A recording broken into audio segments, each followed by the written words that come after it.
Is there such a thing as the perfect crime?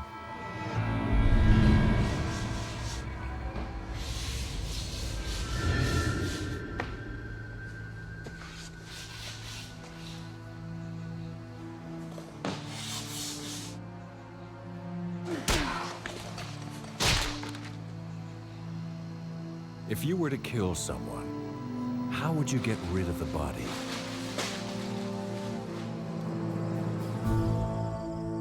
Would you dump it in a field, or would you bury it?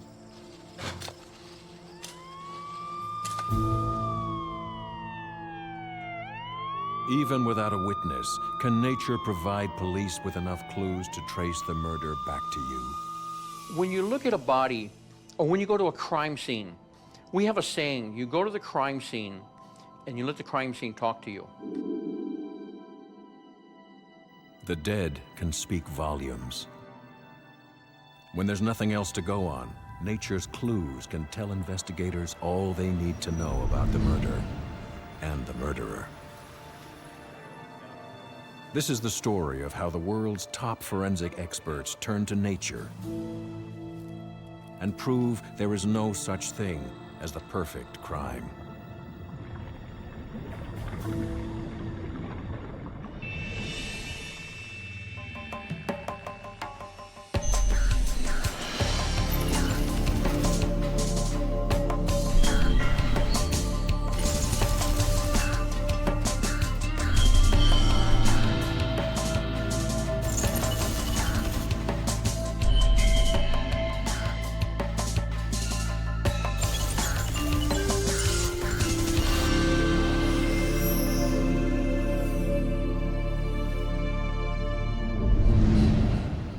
Oahu, Hawaii, tropical island paradise, home to palm trees and beautiful beaches.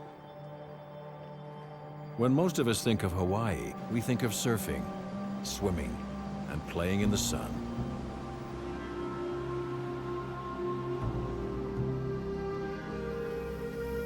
But it's also where FBI field agents and police come to learn about death and decay. The man they're coming to see is Dr. Lee Goff, a pioneer in the field of forensic entomology.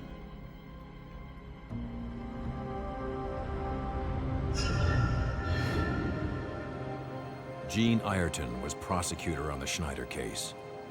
What Dr. Goff was able to do was come in and through the use of his maggots and beetles and the ground, the watery ground and the dry ground and the condition of her body, he was able to tell us that her death had occurred between 19 and 20 days prior to the finding of her body.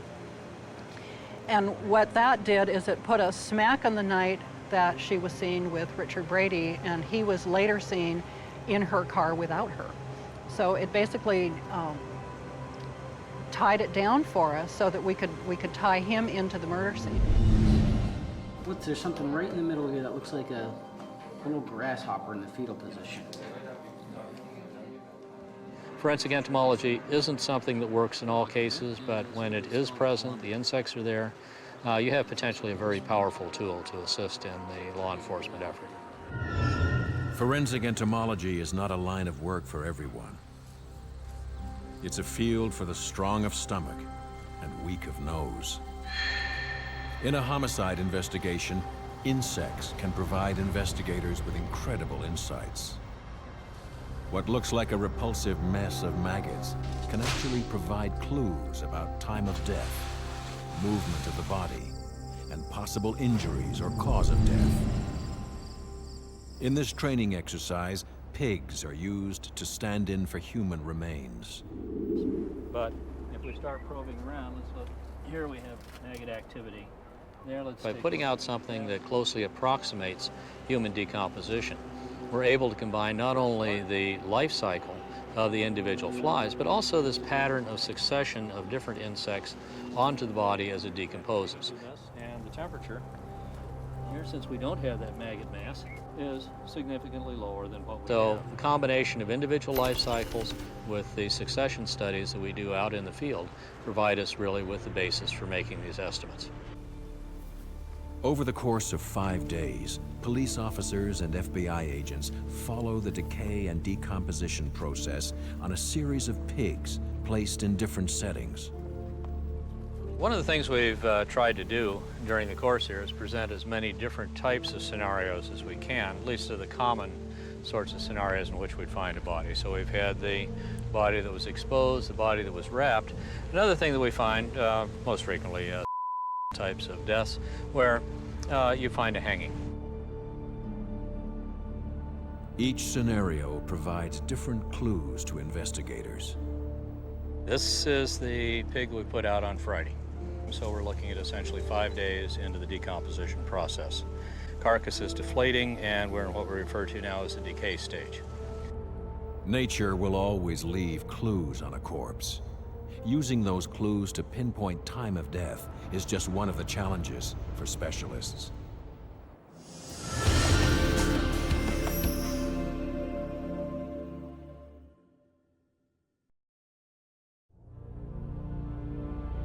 Using insect evidence for criminal investigations is not new. Misconceptions about insects and their potential benefit to investigations have persisted for centuries. Maggots crawling in the eyes, nose, and wounds on a dead body were once considered a disgusting obstruction, something to be washed away at autopsy. Over the years, last 20 years, I think we've found it has moved from kind of the sidelines, kind of a little circus sideshow sort of thing as far as law enforcement was concerned, to pretty much an accepted discipline within the forensic sciences.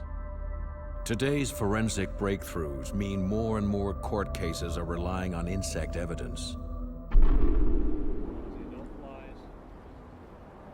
The work of a forensic entomologist can make even the strongest stomach turn. A rotting corpse, human or other, is in essence an ecosystem.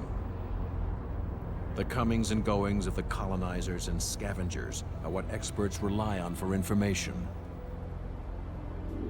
With the right case and the right circumstances, a top forensic entomologist can pinpoint the time of death.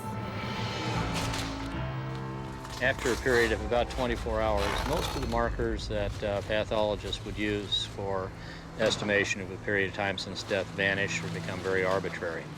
The entomology, on the other hand, is a very predictable sort of a series of events that are going to allow you to come up with a relatively accurate estimate of a period of time since death up till about 18 months following death.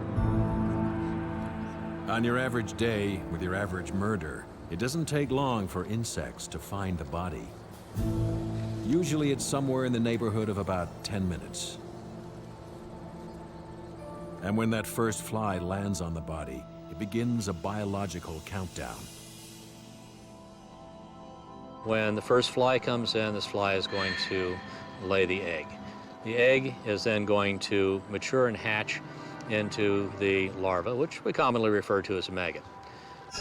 The maggot will then grow and molt through 3 stages before it enters its puparial or cocooning stage, getting ready to make its transformation from maggot to fly. This maggot is basically a growing, feeding machine. It's consuming as much tissue as possible, growing as quickly as possible. Seems fairly straightforward, but there can be hundreds of different species of insects on the body at the same time. And they don't all develop at the same rate. The challenge for the entomologist is to distinguish what species are present and exactly how old they are. When you look at how insects actually utilize a body, you see that there's a very definite correlation between the types of mouth parts the insects have and the parts of the body that they're actually going to be able to consume. So maggots which have mouth hooks that tear off flesh can only feed on soft tissue. Now, on the other hand, you have some of the beetles which have opposable mandibles that are actually designed to take solid food, take your harder food, and these then come in and they feed on the dried skin, they feed on the cartilage, things that really a maggot is incapable of actually feeding on. For the insect world, a crime scene is like a buffet. there's something for everyone. As many as 320 different insect species will be present, some feeding on the body, some feeding on each other, and some just using the corpse as a temporary home. But some larvae tend to look incredibly alike, so half the samples must be reared to adulthood to pinpoint exact age and species. The other half aren't quite as lucky. Other half I'm going to sit and I'll put into the hot water, break down the waxy layer, and then transfer them into the ethyl alcohol for preservation. That basically stops the clock. And we work backwards then to determine how long it took from the egg being laid until we reach this stage of development. Time of death is just one of the clues insects can help investigators determine. Believe it or not, bugs can also help show how and where the murder occurred. If a wound is inflicted before death, at death, or after death, the bugs will leave clues. Another example would be something where you would suddenly find activity in the center of the chest or the palms of the hands. These are not normal places for an insect to deposit its eggs or for a maggot to be able to go ahead and feed. If you see this, you start looking at the possibility that you've had some wounds present in these areas that has broken the skin and has provided alternate portals of entry for the insects, particularly if the wound is inflicted prior to death. Insects can also help give away the location of the murder, especially if the body has been dumped.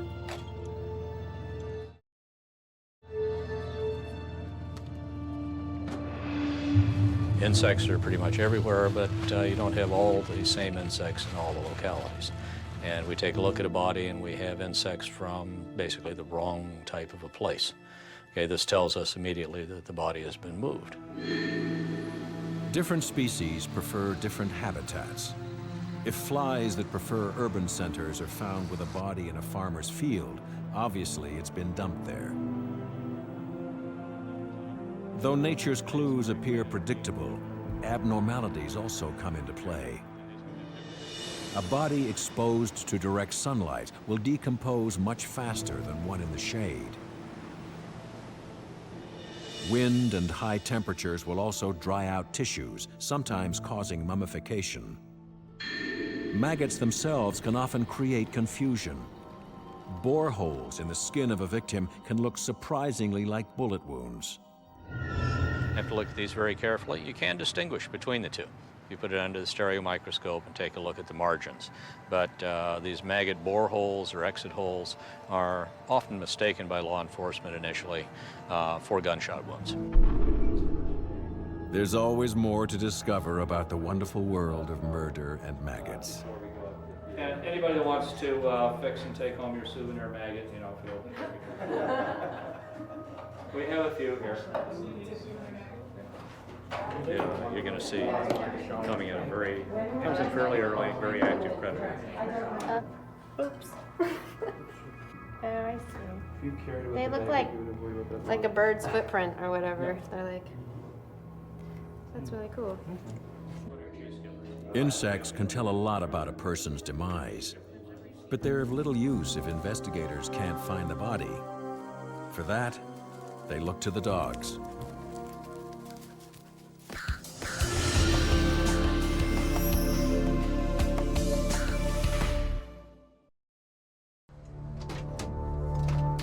One of the biggest problems in death investigation is actually finding the body.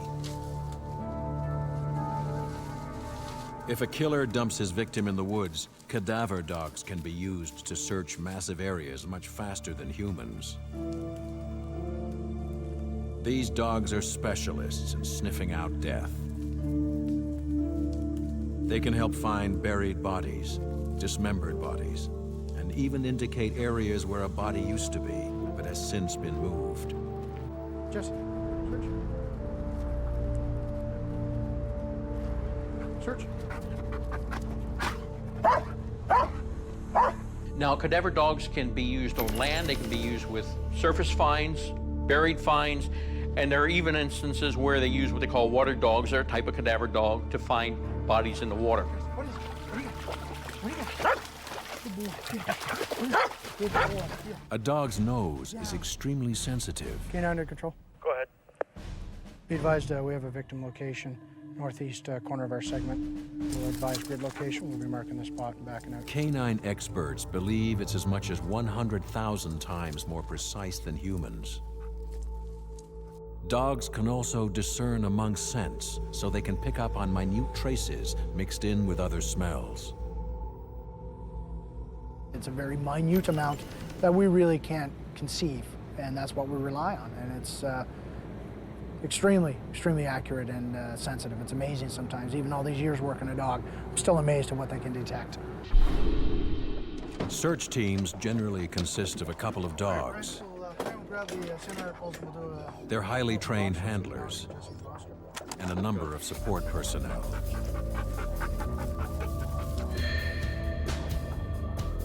Glenn Turpin is a police officer and member of an elite emergency response team based in Ontario.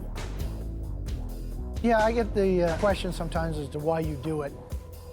It's not something I get reimbursed for. You know, I have my job and I do that, and we do this on the side. The circumstances, again, are tragic, and they're not that, you know, I wish they never did exist. I wish we never got called out. If we never got called out, then it would be a good thing. Unfortunately, things do happen, and we should be there to make sure it comes out right. Boss, come. Dogs are perfect for tracking down dead bodies. Good boy. Come. They're physical. Boss, go. They sniff out everything Good boy. and are easily trained. As part of the selection process for training the dogs, not only do we have to have a dog that has lots of drive and he's very able to focus on his job and such, is we need a dog that's able to be comfortable in a whole number of different environments. Boss, come. Then we have to look at, you know, confidence building and control of the animal. That will come through obedience training. And then we do the agility course as well. Not so much to run them through certain jumps, but to increase the dog's confidence. So when we come across obstructions in the field, that the dog's able to work through them. Training the dogs to zero in on the scent of decomposing human remains is a lengthy process.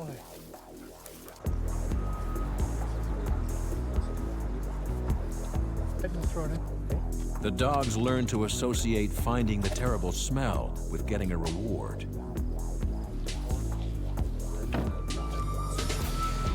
Various scent articles are used in training. Some are manufactured pseudo-scents, but others are pieces of cloth saturated with body fluids or actual human remains. You got something? You got something? Good boy, what do you got? What do you got?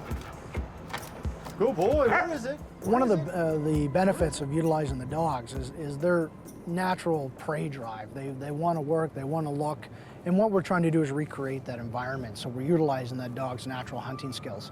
So when we're working, we're out there working together, and we're doing the search as a team. And the dog will work off the handlers. Okay, I've got 3 waypoints marked off. The handler will work a predetermined search grid with a dog and flankers. We can't teach him how to do this. We're relying on his abilities. We've just taught him what we're looking for. Good boy. Search, Jason. We'll work this grid line along here, Jason, okay? Move along here. Search. Search, Jason. The search pattern and amount of time the dog can be worked depends on the weather, environment, and terrain. We can cover, 10, 20, 30 acres in a day quite easily. Again, depending on the circumstances, that would be a best case scenario. Sometimes we only cover, half an acre because we're doing a very fine, detailed search. In a typical search pattern, they break down an area into 75-meter grids.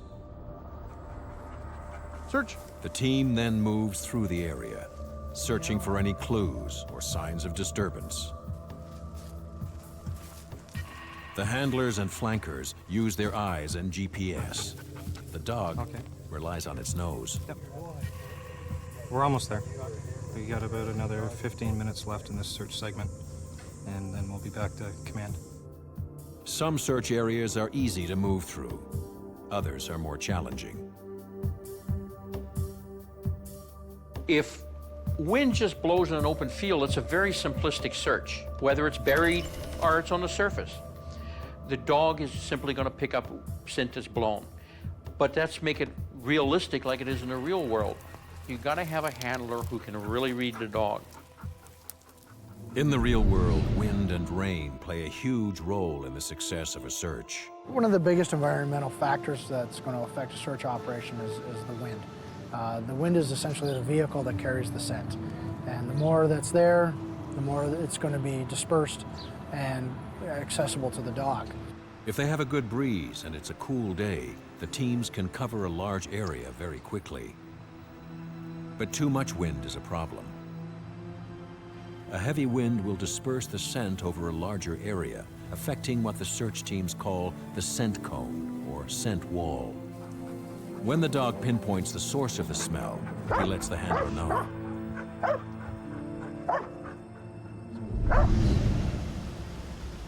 Obstructions like rocks and trees cause the scent to pool and linger. Trees can also have a chimney effect, fanning the scent up and out at the reaches of its leaves. What tends to happen is objects, large structures, trees, buildings, the scent will pool against those areas and collect, especially if the victim's been there for quite some time. The other thing that will happen is colder water or rivers or ravines will draw scent down towards it and tend to collect or gather it down there. Heat and cold don't really have much effect on scent, but they do impact the dogs. Dogs are really no different than us. I mean, they don't like the heat, they don't like the cold. I mean, it comes down to a comfort level. Dry heat is probably one of the hardest areas for the dogs to work because they require their nose and they dissipate heat through their mouth. So when they're panting heavily, they're not breathing properly, they're not scenting as well.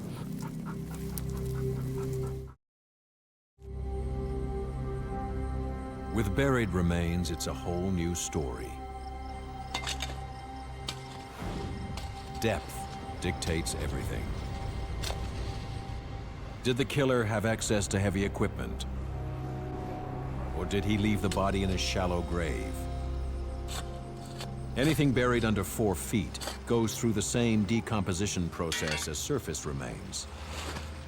Something that's buried a lot deeper, where we're below where insects are going to be, the oxygen level is lower, so the decomposition rate's really retarded. And then the scent has to actually work its way through the soil to the surface. If the scent can get to the dog can get to the body. It doesn't matter if the victim's at the surface, buried deep, or even underwater. Jason, do you want to flag it? Okay, and mark it on the GPS? There's a lot of misconceptions that people think that they can hide remains from us. 3120 control. Go ahead. Be advised, we have a victim location here in segment 2. Between the technology that investigators and forensics officers have and the scenting ability of these dogs, it's pretty hard. If we're in the area, we're probably going to find them. 10-4, we're just going to mark off the scene and we'll call that in as soon as we have it. To a murderer, hiding a body may seem like a good idea. But even if it's out of sight, it can still lead police back to the killer. Case in point, a body moved from a crime scene to a dump site, or a vehicle involved in a hit and run. Again, it's a speculative. Nobody's been able to determine exactly what length of time we can come in. I've personally been involved in investigations where bodies have been at a location, have been removed, and the dogs are still able to make a pretty solid indication as to where the location of the victim was.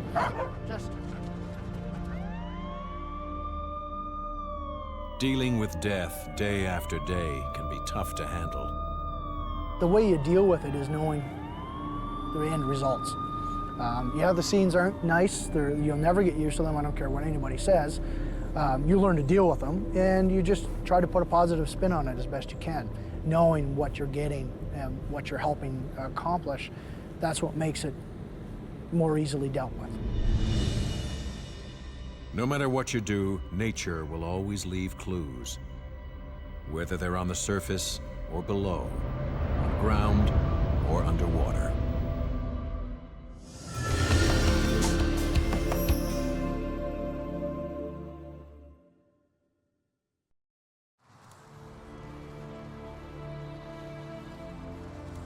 Once investigators find a body, the scene speaks volumes. Finding the clues that lead them back to the perpetrator can be a lengthy and tricky process. Participants at a forensics exercise in Hawaii use the latest techniques with the world's top experts. First thing, obviously, do the photographs. Do an overall picture that shows the entire grave with the assemblage in it, and then maybe do some close-up shots of specific pieces of evidence.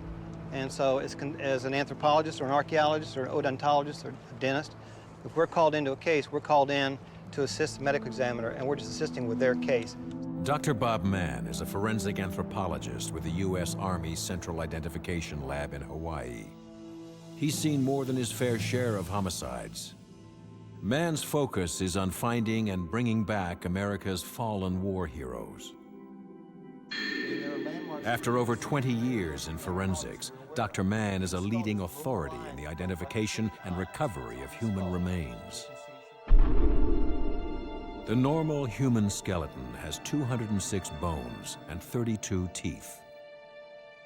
If any of these remains, even fragments, are located at a crime scene, they can help draw a biological profile. That biological profile is everything we can tell about the skeleton. Basically, though, we are trying to determine the person's age at death, their race, their sex, their stature, or how tall they were when they died, how long they've been dead, what might have killed them, and anything that may have happened to those remains after death. And all of those things are written in your bones. Your skeleton is a book. It's an encyclopedia of everything you've done in your life. And all those activities, if you use your right arm and you're hammering for years and years and years, you're going to build up the bones of your right arm more than the left. If you're a woman and you're putting bobby pins in your hair and you're using the front of your teeth to open those things, you're going to chip the front of your teeth. Those little pieces of evidence, those life activities are etched into your bones and teeth. And if you know what you're looking for, you can take and extract all of that information from the skeleton, and you can recreate what this person did in their lifetime and who that person is. And that's the goal of a forensic anthropologist. We stepped you through, and you all really lived through what happens, for the most part, on a crime scene. The processing of a crime scene is a complicated endeavor, and not everyone does it exactly the same way. There are different ways. As anthropologists, we do it one way. As crime scene technicians, they may do it a different way. As police in Florida, they may do it a different way than in New York or California. But there are some guiding principles that most of the police agencies and the medical examiners and the anthropologists and all deal with. Bag everything goes into a separate bag. That bag is locked. And when it's taken back to our facility, if it's a homicide case, it's put in a separate vault. It's not put in a regular reefer, and it's locked in a vault. And that vault cannot be opened, and the bag can't be opened until all the investigators are there for the post-mortem the next day. They can't tell. Are those all together? No. You know what? They might be. No. A lot of times what we'll do is we'll stick a line up to our vertebrae just to keep them all intact. If they're articulated, yeah, you might want to do that. But usually, you know, if you can put a lot of bones together in one bag, they tend to break and rub, even just during transport. So you split up. Things with teeth like that, too, you might do something different just to protect the teeth. To prevent cross-contamination of the evidence, forensic technicians wear protective clothing, or bunny suits, as well as gloves and masks. They establish what's called a path of least contamination. This helps prevent any disruption of evidence left by the perpetrator. When looking for pieces of evidence, technicians mark and identify everything they find suspicious. Agents at the field exercise mimic the process, minus the Tyvek suits and gloves. And of course, this is a simulation, but it's the same process that we go through at a crime scene. Another flag, got another bone. If they think it's a bone, they're going to mark it. If they think it is a boot or a shoe, they're going to mark it. So what we end up with at that point, when they've walked this whole area, this whole field, we will have we'll be able to walk back and look and see the distribution of these pin flags. And does that distribution of pin flags tell us anything? Every crime scene is like a jigsaw puzzle. Every piece of evidence, even those that are not there, speak for the victim. The job of the forensic team is to try and reconstruct and interpret the puzzle. In a homicide, you've got all different things. We don't know what happened to this individual at a lot of scenes. But those remains and the clothing and everything around it at the crime scene will tell us a lot. The body posture, for example, will tell us a lot. If a body is found like this on the ground, what does it tell you? Like this, somebody may have been dragged through the grass. Like this, somebody would have been placed, maybe with some sort of care. In order to put the crime scene in perspective, the team lays out an excavation grid, photographs the scene, and draws a detailed site sketch. The grids are like rubber bands on the ground. Investigators expand or shrink them as they need to. If a body is buried, nature will unleash a new set of clues.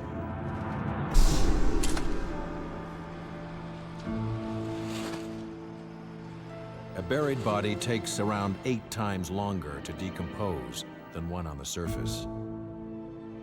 The soil environment acts like insulation, keeping the body cooler, postponing decomposition. With a deep burial, there's also less smell to attract insects and scavengers. But if it's a shallow grave, bloating of the corpse will create cracks and crevices in the soil. Burial may seem like the best way to hide a body, but it's not. The evidence is preserved much longer, and the experts know how to find it. If you're looking for a buried body, if the body was buried in a complete state, as a fresh state, okay, you dig a hole, you put the body in it, you cover it with the dirt. When the body decomposes, the chest and the stomach cavities are going to deflate, and you're going to end up with a depression in the ground. Well, what you've recreated there with that little depression in the ground is there's a difference in that, in the ground in that depression from the area all around it. You've got your own little microcosm, a different little world there. And you're going to see differences in the ground, and that's what we're looking for. Over here you were shallow. This is real deep still. Yeah, it's all deep through here. This primary grave depression is a dead giveaway for investigators. Right here? No, I mean, I wouldn't call these boundaries. This would probably be more middle. But look. So this, I mean, this looks like... Probing the grave's perimeter, removing the soil, and revealing the remains is a delicate process. Evidence here. Take your camera, please. We found some medication here, a bottle of medication. There's a date on there. There's a person's name on there. That is an outer boundary. Okay. In a real case scenario, there are specific site procedures.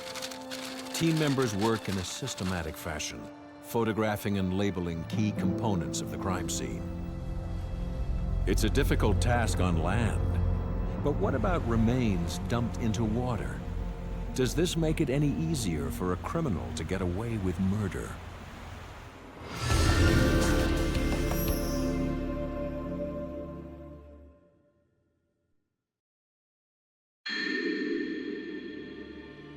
Murders involving bodies dumped in water are among the toughest to solve. You'd think there'd be no clues left for investigators, but you'd be wrong.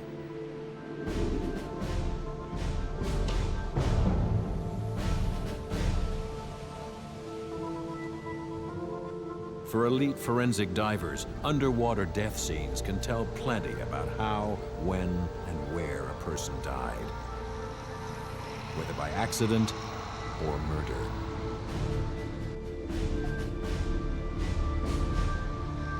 But police still have a lot to learn about what happens to bodies in water. So forensic dive team expert Sergeant Bill Wiley is using pigs as part of an ongoing study in Lake Ontario. And we've seen from case to case where we've recovered bodies from water, certain signs on the body that really we had difficulty explaining what were they exactly. So we wanted to use this study as an opportunity to take a closer look at what happens to a body underwater. Over the course of 2 years, Wiley and his team of forensic divers checked the remains of pigs placed at various depths in the lake. We're able to look at the decomposition breakdown in the shallower depths where the temperatures are higher. We're able to look at scavenging patterns to see what is feeding on a body. And at this point, it's just leading us on to more investigation in different water bodies to see how things are different from one lake to another. I'm gonna get you a little closer. Okay, great. The processing of a crime scene underwater is essentially the same as one on land, except it's a lot harder. Okay, yeah, that. Yeah, the main difference between a land-based scene and an aquatic scene, such as this, is really we're operating in a hazardous environment or a hostile environment, and therefore we have to have the equipment and the different tools and whatever that are obviously different than you'd use in a land-based scene to record it.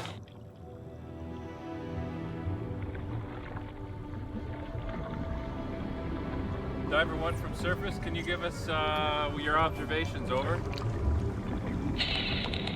Diver 1 to surface, the victim is laying on his side,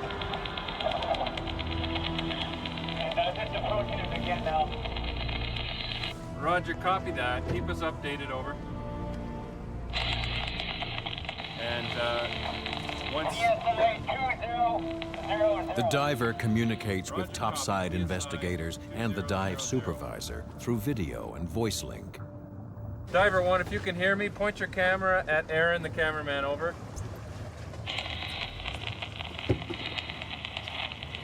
Okay, that's perfect, Diver 1. I have a good image of our cameraman, over. I've got a good clear image of the bottom. Thank you for holding that shot, over. Documenting and preserving the evidence is top priority at an underwater crime scene.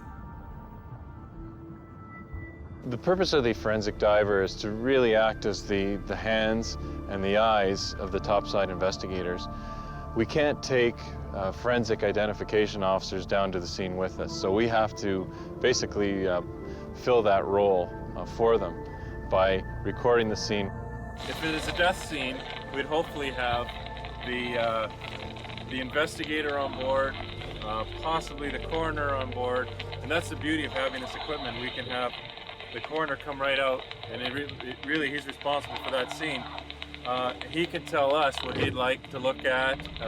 We don't want to change the position of the body or anything until he says, okay, it's clear to change it. It's a hazardous and gory job. Forensic divers must wear protective dry suits as well as specialized helmets and breathing equipment. There are times when the diver is literally swimming in body fluids, especially when it comes time to actually moving it from the bottom. The body may have been involved with a car accident or a traumatic event that causes a lot of blood loss. And once the diver moves that body, he's literally swimming in the body fluid. So they have to wear protective equipment such as full face masks, such as vulcanized rubber suits. Basically, the equipment is designed so that the diver doesn't get wet at all. Water itself has a major impact on how a body will decay. Salt water can act differently than fresh water, moving water differently than still water. Depth will also exert its influence. We saw a great range of the decomposition process based on what depths our pigs were at. For example, at 50 feet, the decomposition was rapid. They tended to bloat up within a matter of sometimes a week to 2 weeks and leave the bottom. Where at 75 feet and 100 feet, the pigs that were put down never did leave the bottom.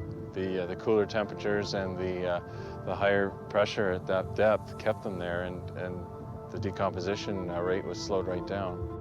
The slower rate of decomposition preserves clues and bits of evidence for years after death.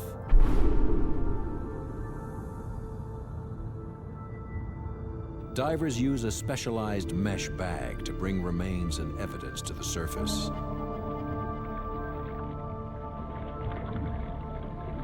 Matt, means using a bag that allows the water to drain and yet will still retain any trace evidence that may be attached to the body or fall off during the recovery process.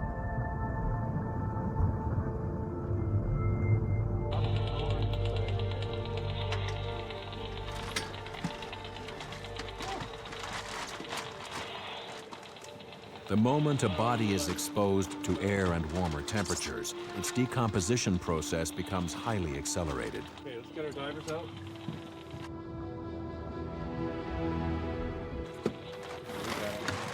Put him over here. Okay, Murray, we're gonna walk you over to the other side, okay? And we'd make observations immediately after bringing it to the surface.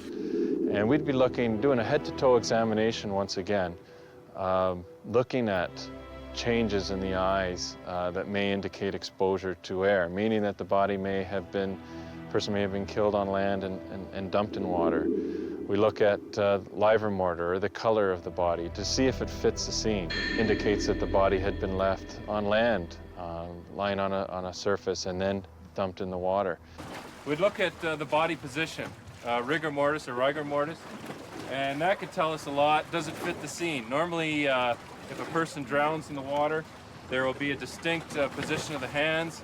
They'll be usually raised slightly. The knees will be slightly bent, and it's a good indicator that it's potential the person may have drowned in the water. If you find a person in, let's say, a fetal position tucked in, it doesn't fit a drowning scene.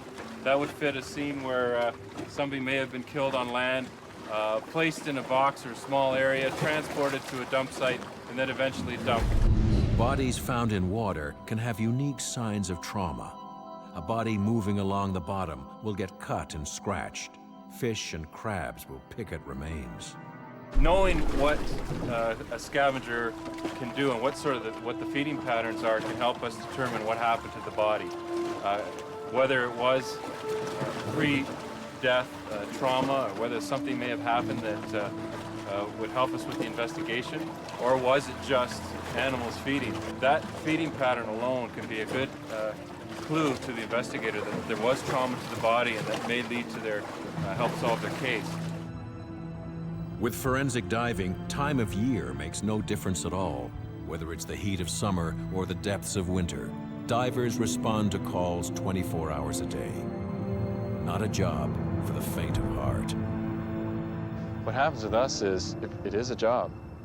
When the pager goes off at 3 a.m. in the morning, you find out very quickly if you are the type of person who wants to crawl along the bottom of a canal through all sorts of entanglements and zero visibility looking for a dead body.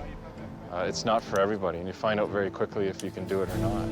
You may have somebody who's out there, a murderer, for instance, who's on the loose, and your responsibility is to help catch that person. And that passion to do the job properly really takes over sort of the human compassion side of things until after the job's over.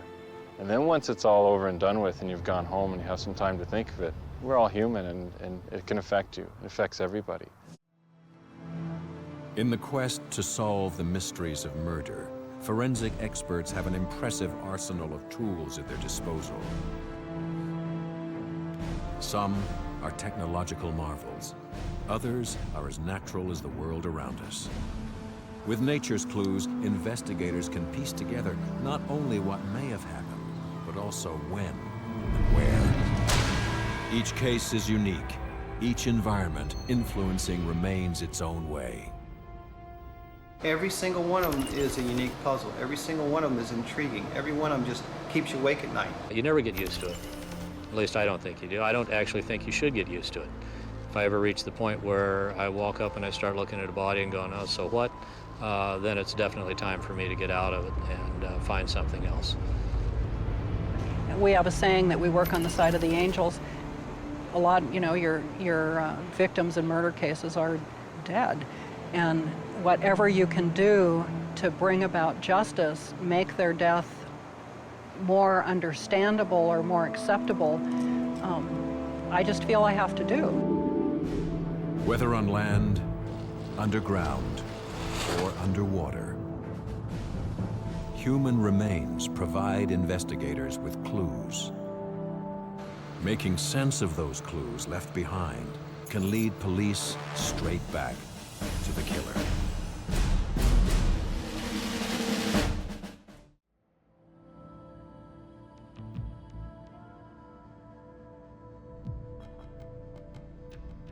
Any suspicious death forces investigators to ask 5 crucial questions. Who died? When did that individual die? Where did they die? What was the cause of death, and what was the manner of death? In their search for the answers, crime scene investigators turn straight to the evidence. Clues are found in blood patterns, the presence or absence of gunpowder, and the physical nature of the wounds. Clues that have one thing in common. They expose the weapon. Weapons don't necessarily need to be a firearm. They don't necessarily need to be a carving knife from the kitchen counter. They can be weapons of opportunity. Weapons can be as diverse as a hammer to a block of wood to the hands of an individual.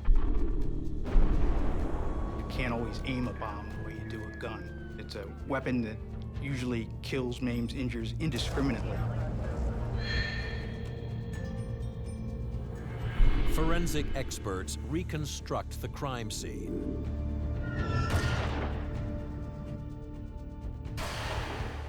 They're hoping to identify the most critical piece of evidence, the murder weapon.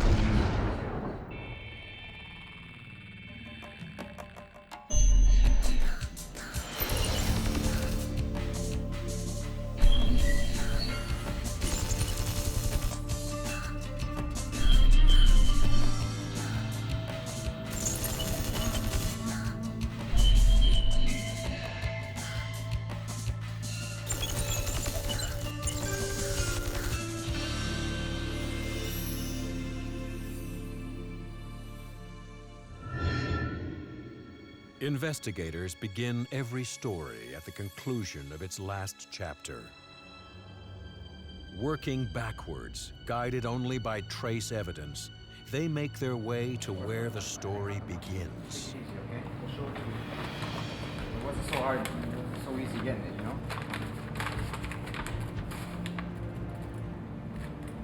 It's late again. I can't get it all, Billy. It's always late with you. Huh? Why is it always late with you? I want my money! The first clues lie with the victim. I want my money! You get my money! And you bring it to me.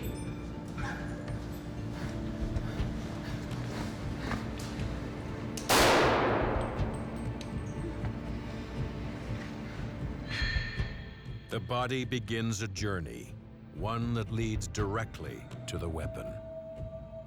Dr. Barry McClellan heads the investigation.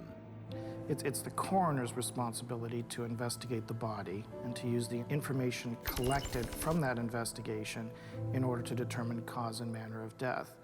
If there are wounds to that body, we need to determine how those wounds were inflicted. That's the importance of the weapon, the history of the weapon as it relates to how it may have caused the injuries that we see on the body. In many cases, the cause of death is the first mystery. This one looks like an exit. Was a suspected suicide actually murder? Was an apparent drowning victim already dead when she hit the water? Did the knife kill, or was it the beating delivered before the stabbing?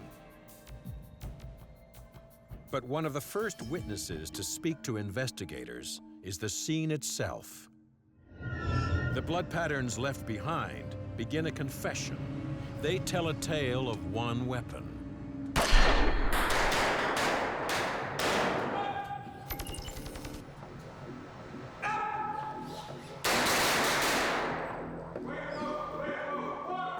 Different weapons leave behind different sets of clues.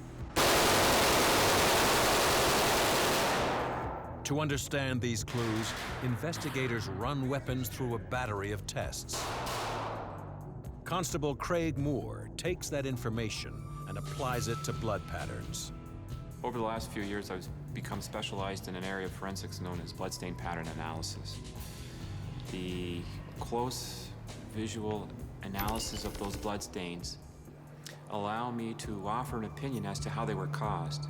It's one thing to be able to go to the crime scene and look at a blood stain on the front door of the house. That's the factual evidence. My opinion would be saying, how did those blood stains get there? In order to recognize these patterns at a crime scene, Moore experiments with real human blood. In the area of bloodstain pattern analysis, it's important to do experimentation in order to conclude that your opinions are accurate. In the case of a shooting, defined as high-velocity impact spatter, it could be important to determine how far a shooter is from the victim. To accurately reproduce the results of a shooting, Moore uses a blood-soaked sponge. It reacts almost exactly like the body of a shooting victim. The piece of paper in front of the sponge represents a distance the shooter could be from the blood source. The piece of paper behind the sponge represents the spatter pattern that could be created as the bullet leaves the victim. In that particular experiment, I'm able to show that if a shooter is within 6 inches or 15 centimeters of a blood source, it's quite possible that there could be minute traces of projected blood stains on the gun or the shirt sleeve or the hand of the shooter. Each weapon will create its own unique blood pattern. The stain created through a gunshot is quite different than a person who's been beaten, say, by a baseball bat, which again is possibly different than somebody who's been stabbed. By analyzing the blood stains, we know that a weapon's been used. Now we might know what kind of weapon's been used. High-velocity impact patterns are typically created by guns. Medium-velocity impact stains are consistent with blunt force traumas, things like crowbars, axes, and fists. And low-velocity stains are usually a result of someone walking through a pool of blood. To the trained eye, sprays, smears, and pools of blood provide vital evidence.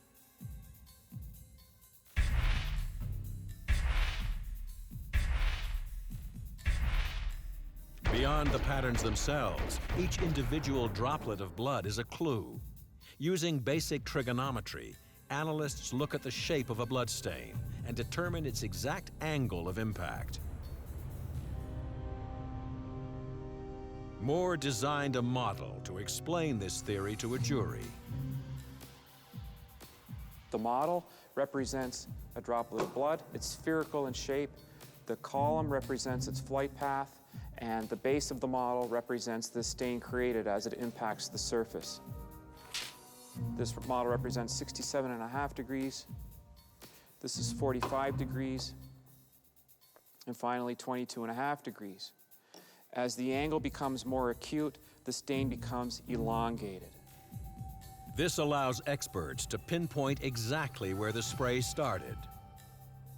So in the case of a shooting, if somebody was shot in the head, I'm able to determine if the head is 5 feet off the floor or 2 inches off the floor. The reason for it being there, I don't know, but I'm able to place the blood source. Blood patterns often speak for the dead. I'm looking at the evidence around me. Perhaps the deceased is holding the revolver in their hands. However, the blood stains on the person and in the scene indicate that they weren't holding the gun when they were shot. In fact, they might have had both their hands up in front of their face in a defensive stance. I enjoy the opportunity of finding the physical evidence and being able to read it and get an opinion as to what's happened. The ability to do that is really the spark that makes me enjoy the job.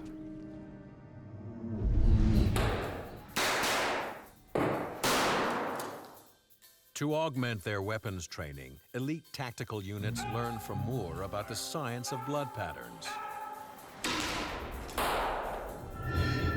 In a range set up for tactical maneuvers, he constructs a living room, soaks a sponge with blood, and goes through the actions of a killer.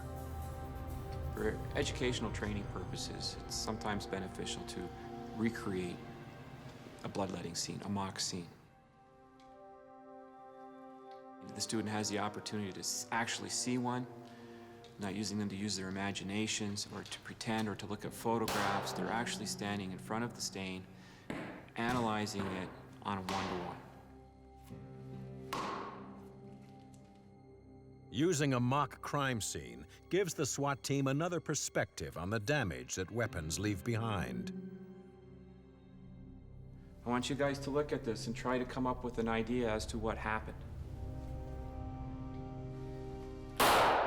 Something's exploding or some point of impact here, and the droplets are flying out from this, obviously from this point in all directions.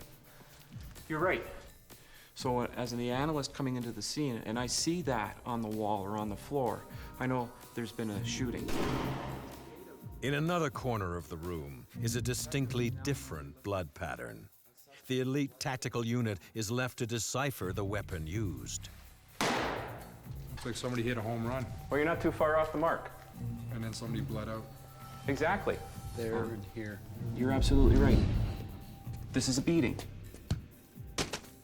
This isn't a stomping. This isn't somebody lying on the floor getting kicked multiple times. Okay? There's an object that's been swung through the air. The entire iron. Armed with the knowledge of both weapons and their deadly results, the SWAT team is better equipped to recognize forensic evidence. It's this attention to detail that helps investigators solve even the most baffling of crimes. Cases like these keep Dr. McClellan on his toes. The most interesting cases for us are the ones where someone tries to take a situation which is a homicide and make it appear like another manner of death. They may try and make it appear like a suicide. They may try and make it look like an accidental death by burning a house down after killing someone. Those for us are the most challenging investigations, but also the most rewarding. And it's those types of investigations that keep us alert and always focused to make sure that we're not going to miss something. Though he can no longer speak, the victim will sometimes tell investigators the manner of his death and what was used to kill him.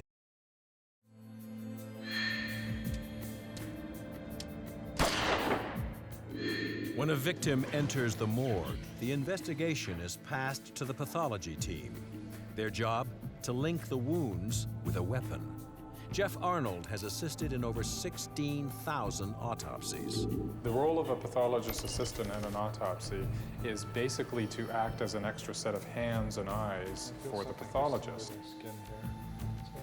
On a daily basis, we see victims of accidents, suicides, murder victims. The job that we do here at the coroner's building is very mature, very graphic. It can be very messy and extremely disturbing sometimes, but it's a process that needs to be done. And I play an important role, I think, because I'm part of a process ultimately within the justice system that in many cases helps put the bad guy in jail. And it gives me some satisfaction to be part of that system. From the crime scene to the morgue, the victim of a homicide takes a very specific journey.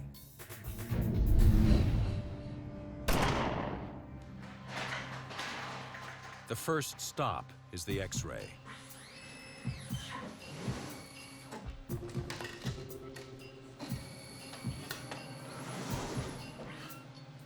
Sometimes there are things inside the body that obviously aren't visible from the outside.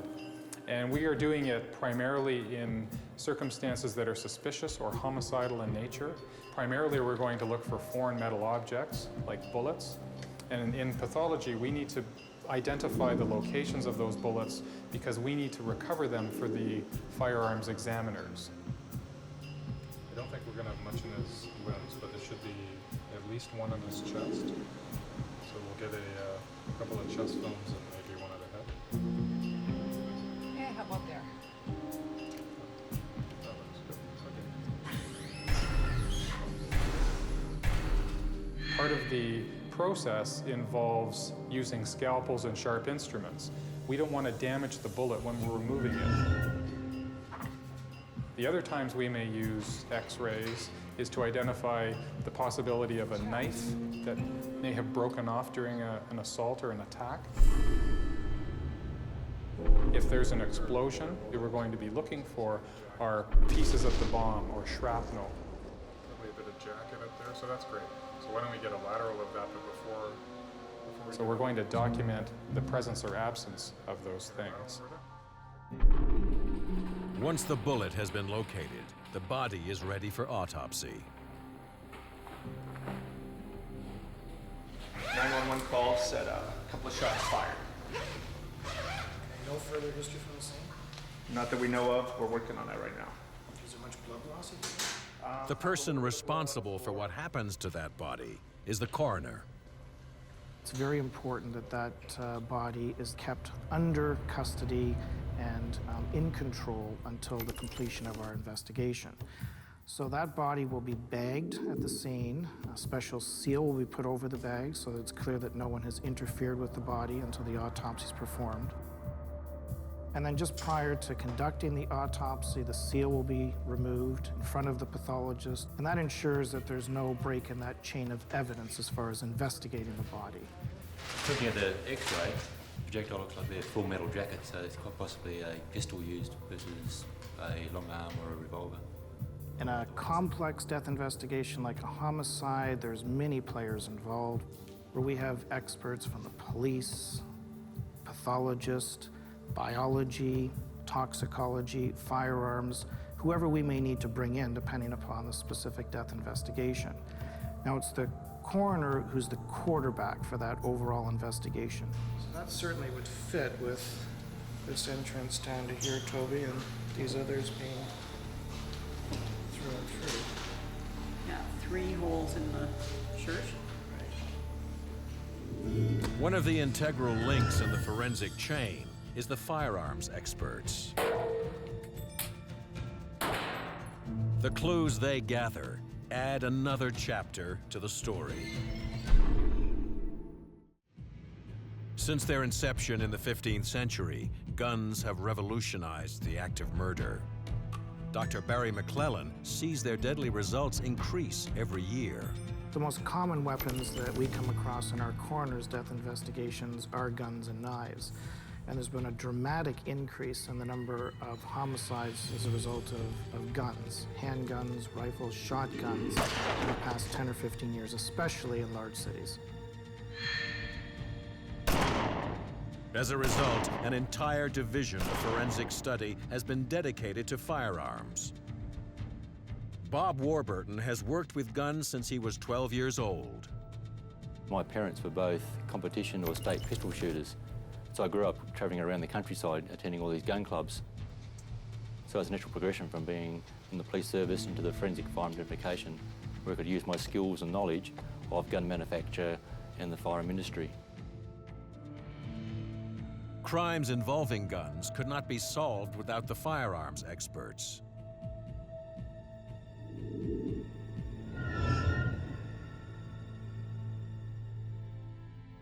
And then they might call upon us to assist at the scene to interpret the evidence.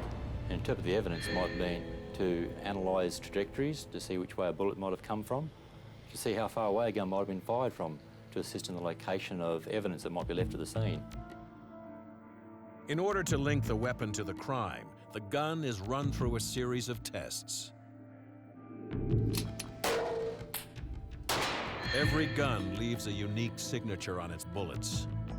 Annalisa La Calamita is an expert in the science of guns.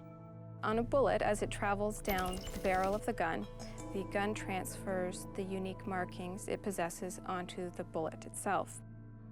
Every bullet's jacket starts out pristine and smooth. Once a gun is fired, this smooth bullet spins down the barrel, scraping its sides. So when you look at a bullet microscopically, you see what we call striations. Since every gun is unique, every gun will create different sets of striations.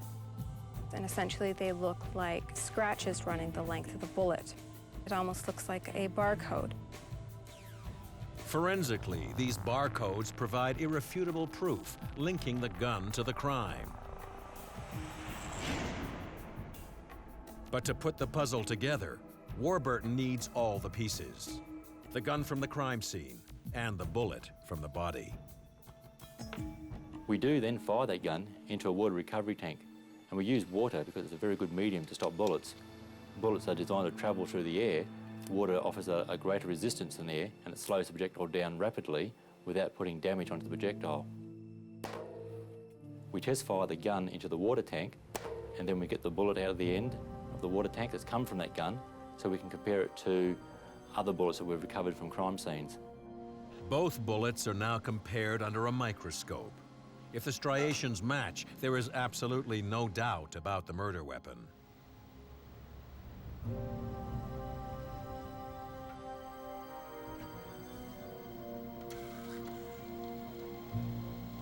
While the bullets give away the identity of the gun, the victim's clothing can reveal where the shots came from.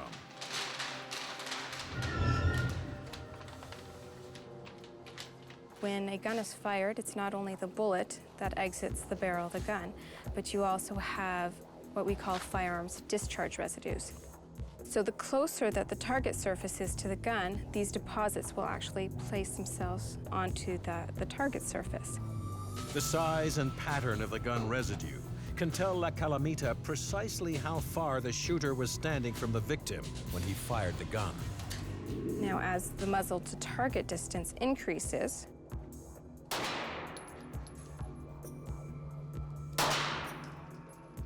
you're going to have less of those deposits because they can't travel as far.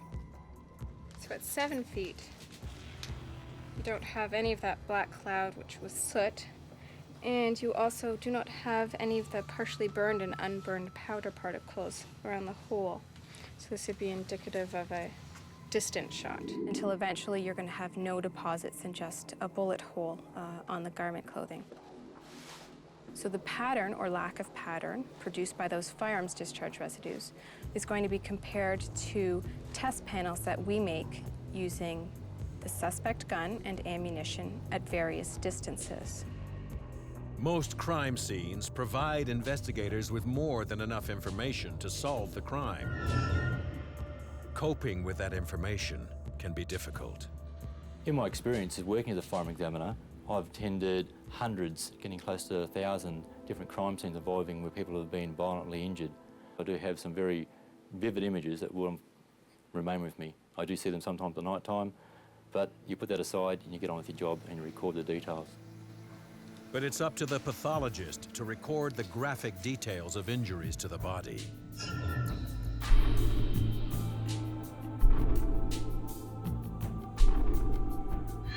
Those wounds can lead investigators straight to a weapon.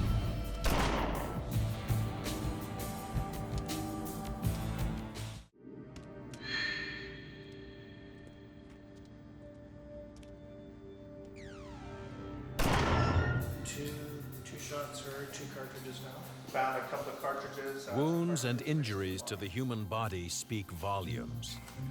They reveal how the victim died and what was used to kill them. Dr. Toby Rose understands the language of wounds and weapons.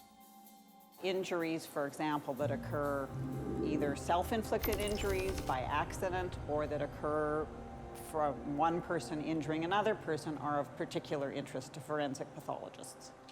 We got an X-ray over? There's an X-ray over on the light box. We have certain questions that we want to answer on every case, and so the questions are the same about homicides. And the basic question is really, what's the cause of death and how did this person die? I don't see any rib fractures or anything else to indicate the path. Okay. So we'll be looking for one bullet inside.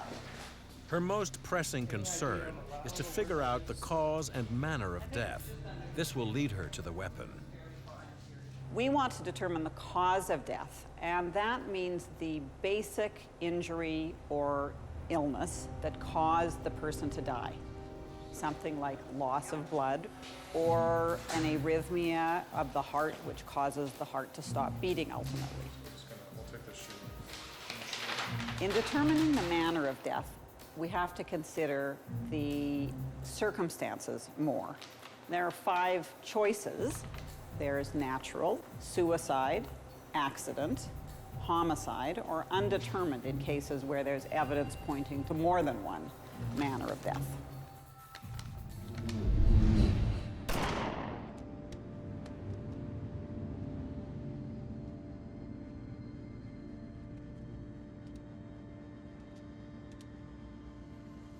The instant a weapon has been used to kill, post-mortem changes to the body begin. These changes are also clues the pathologist uses to determine what may have happened. The body temperature begins to drop, and the gradual onset of rigor mortis or stiffening begins. These changes help investigators in determining time of death. When the heart stops beating, gravity causes blood to pool to the lower parts of the body. This staining is called lividity.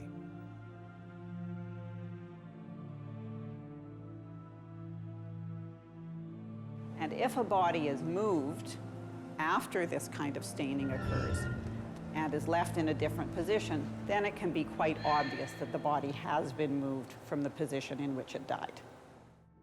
In many cases, a killer will attempt to make a homicide look like a suicide.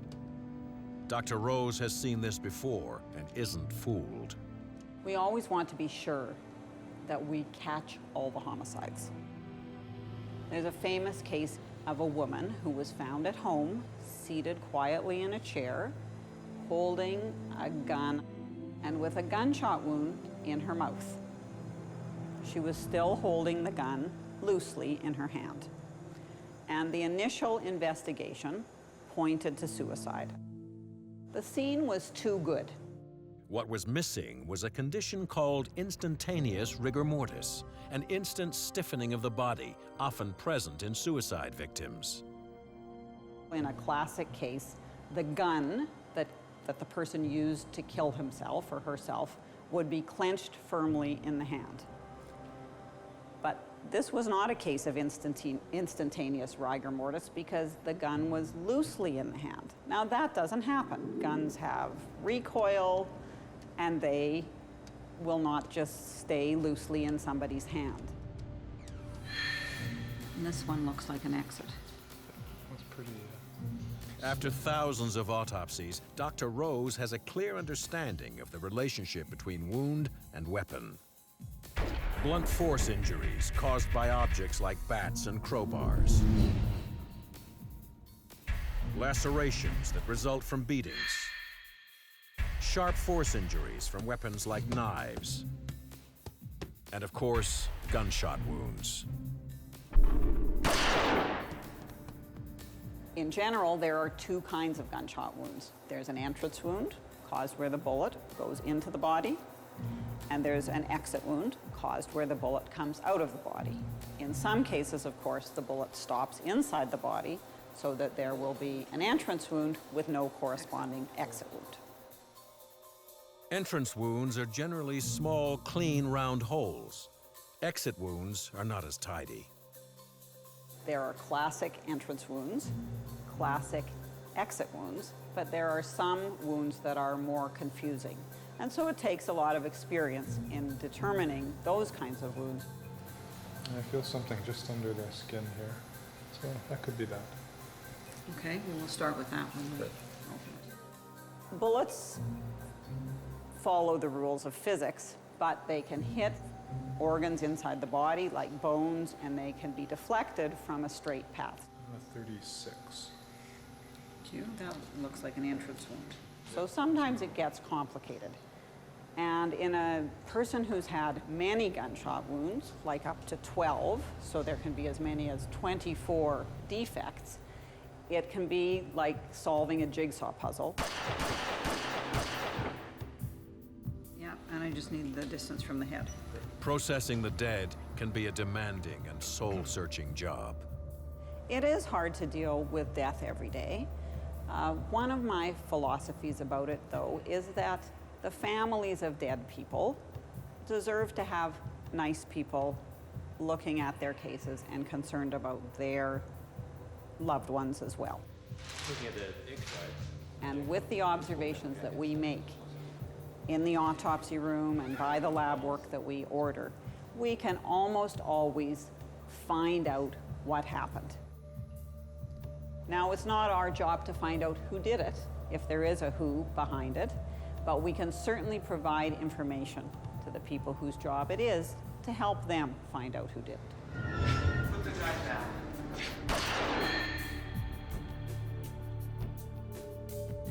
But finding out who did it becomes more difficult when the very weapon that was used is destroyed.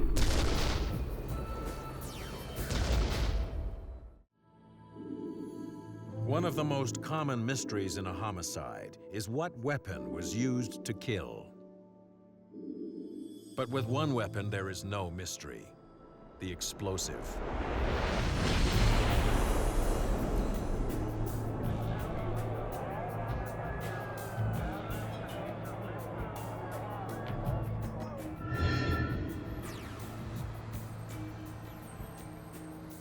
The World Authority on Bombs is located in Washington, D.C.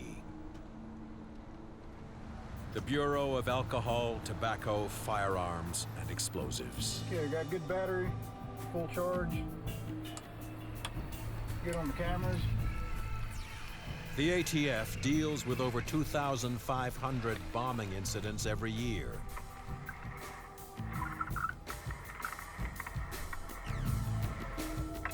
Well, you're clear. You're clear, and just run it on down now. Dave Pollard keeps a profile of each one. On one extreme, you have often young people that just want to experiment.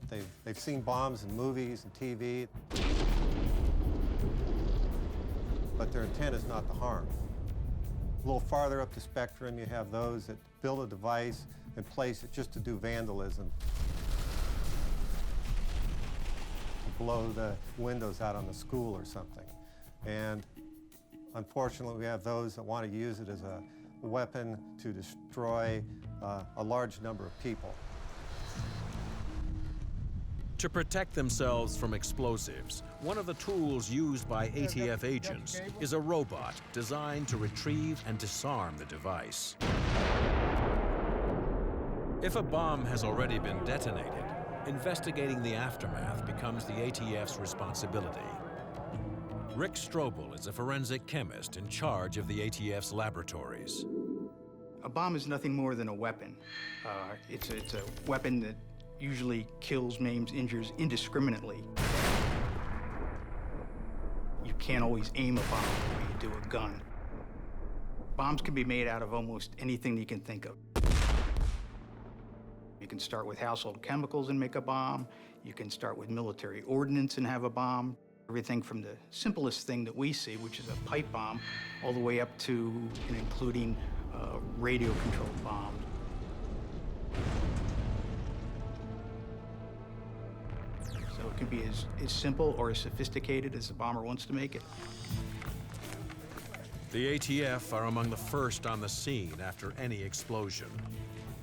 When a plane hit the Pentagon on September 11, 2001, at the World Trade Center bombing in 1993, and when a moving van erupted in Oklahoma City, the ATF led the investigation. In Oklahoma City, a usually peaceful farming and ranching, and the death toll keeps rising. At least 36 people are... April 19th, 1995. A massive bomb inside a rental truck explodes.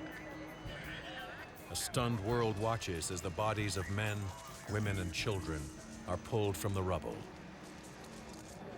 When the smoke clears and the exhausted rescue workers pack up and leave, 168 people are dead. McVeigh built a device. It was a large device, put it in the back of a truck, drove it to the scene. One of the things we want to do is prevent things like this to happen in the future. So by having knowledge of how that device was built, we may get information on components that are stolen, suspects that are experimenting, and by confronting these people early on, may be able to prevent something like that in the future.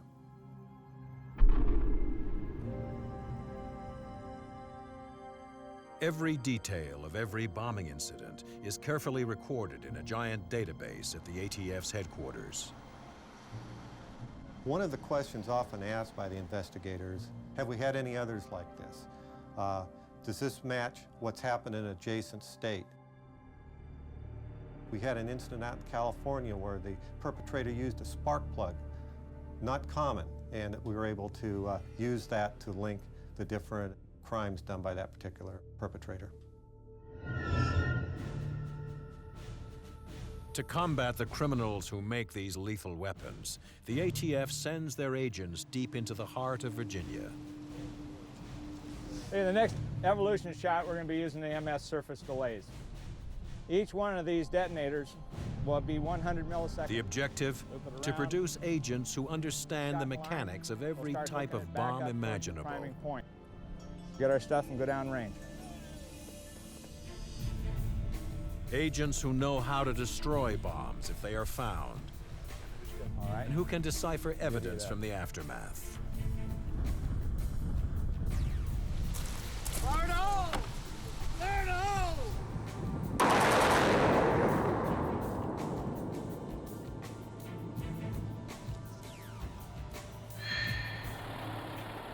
When a bomb goes off in the U.S., the ATF sends a fleet of trucks specially designed to respond to a bomb site, the National Response Team. Steve Avato is one of the team's elite members. A lot of people who would set fires or commit a bombing think that all of the evidence will be destroyed in those incidents, when in reality there is a lot left. Our training allows us to go into those scenes and look for minute particles or clues that would tell us how either the fire was set or the bomb was set off.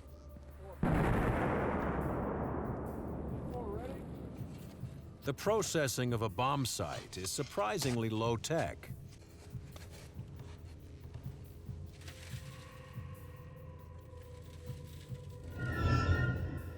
What looks like a pile of dirt holds crucial evidence. When the National Response Team arrives on location, we're going to begin sifting through the scene, looking for the forensic evidence left by the device. We'll be looking for what type of container the bomb may have been in. We'll be looking for how the device was powered, if it was battery powered, or if a fuse was used to ignite the device. We'll be looking for the fragments left by the device that would tell us how it was made and maybe who made it. This is the evidence for the lab.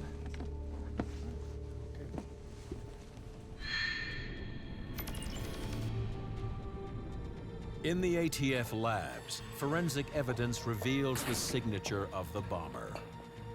One of the things we look for in forensic science is something that is unique, something that's identifiable maybe with only one person or one criminal.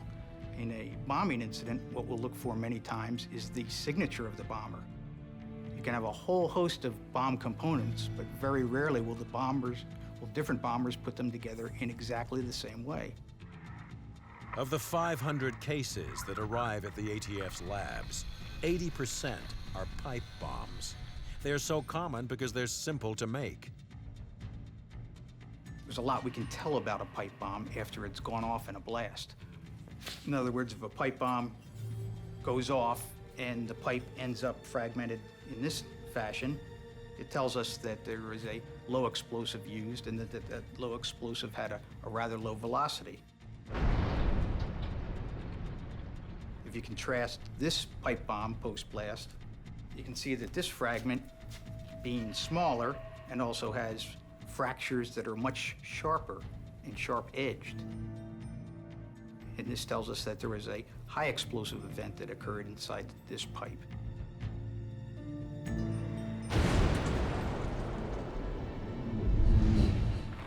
Here, forensic experts reconstruct the bomb.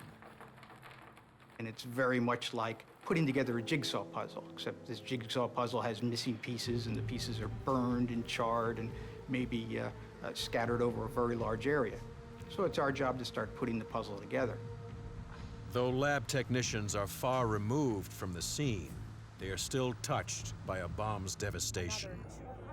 We'll see the remnants of some of the personal effects of the victim come into the laboratory. We may look at clothes or other personal items, and that really makes it hit home for us.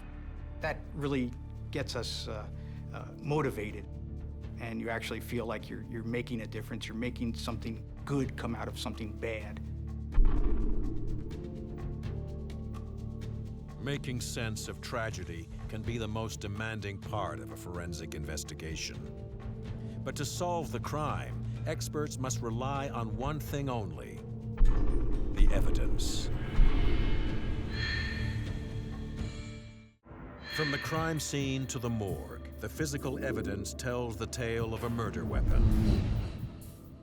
It's up to the forensic investigators to keep an open mind and let the crime scene speak. The clues they gather not only lead to the criminal, but prepares them for the next time someone decides to kill. It's the dedication of these frontline investigators that ensures no stone is left unturned. The physical evidence actually speaks a story. I don't have to pay too much attention as to alibis, where people were, why they did the things they did. I look at the physical evidence and actually determine what happened. Criminal investigation constantly adapts to recognize the evidence left by every type of weapon. Probably something in the chest. It's a calling that demands people dedicated enough to cope with their deadly results. I think one of the most favorite, most satisfying moments in the work that we do here is when we figure it out. When we figure out what it was that the bomber did. We figure out how he put his device together. And at that point, we know that it's just us and the bomber that knows the answer to all the questions that are out there. It's like all jobs. Sometimes a job is rewarding, sometimes exciting, sometimes it can be mundane. Unfortunately, I've got the personality of being a reporting scientist that I take satisfaction and enjoyment out of the mundane. There does come a downside, and that downside is attending crime scenes, attending post-mortems, where I see the tragic results of people who have been shot with firearms. So we have to be able to somehow subconsciously separate ourselves. And I don't really know how we do it, but we just do it. People that are in this business don't come here by accident. They're here because they want to be here. There's never 2 days that are the same. There's never 2 cases that are the same. There are always people who want the answers that I can provide. This one looks like an exit. There's the coroner, there are the investigators, and most importantly, there are the family members of the people who die who are counting on me to give the answers about what happened to the deceased. Methodically answering all the questions raised by a death can be the catalyst for prevention. Even from those most tragic events, things can be learned, recommendations can be made, changes can be made, which would make a similar death less likely to occur in the future.